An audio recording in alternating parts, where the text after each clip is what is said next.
Здравейте, YouTube, аз съм Олан БГ и това е моят канал на Майнкрафт. В смисъл, ще ви покажа как съм се развил. Това е къщата ми, това ми е фермата. Да започнем, само се наям. Така. Къщата сега направих. Току-що.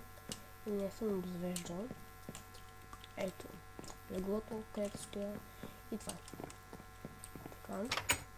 Да преминем към фермичката. Ето я. Мисля, че добре се получи. Надявам се. О, получите. Така ето. За да. Моркови, картофи и уит. Крипера. Естествено трябва да изберем. Ще има много крипери. И уит.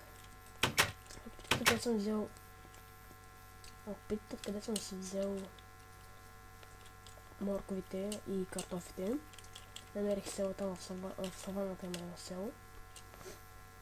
И там го намерих. Къде е крипера? Ето го. И да. Сега ще ви покажа какво е в честа.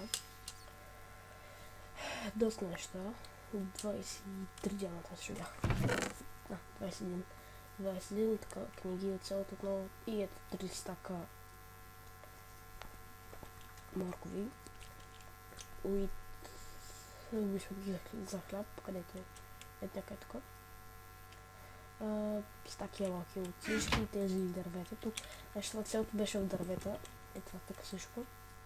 Ама с благодарение на две айрон брадички, които трябва да ги влезе. Се пекат още картофи. Не съм бил никакви зомбита, защото цялото време беше срещам. И да, тук събрах доста дърво.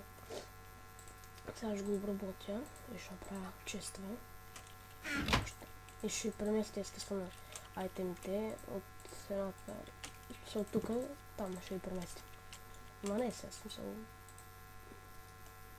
Като приключа клипа.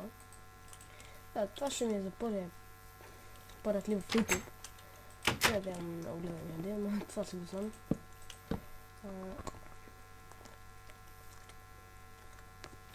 Ще да сложа един час за тези. За тия. Ой, там те е. Тук ще бъдат честват така и да. Ще ги разпределя всъщност. Ще има за дърво и така. И да, надявам се да ви харесва моето оцеляване. Ако искате да оцеляваме заедно, пишете ми лично на скайпа, който ще бъде долу под описанието, т.е. под клипа. И надявам се да се забавлявали с мене, което няма да стане, което не е вярно. И така, коментирайте, оценете и върховият на скин. И чао!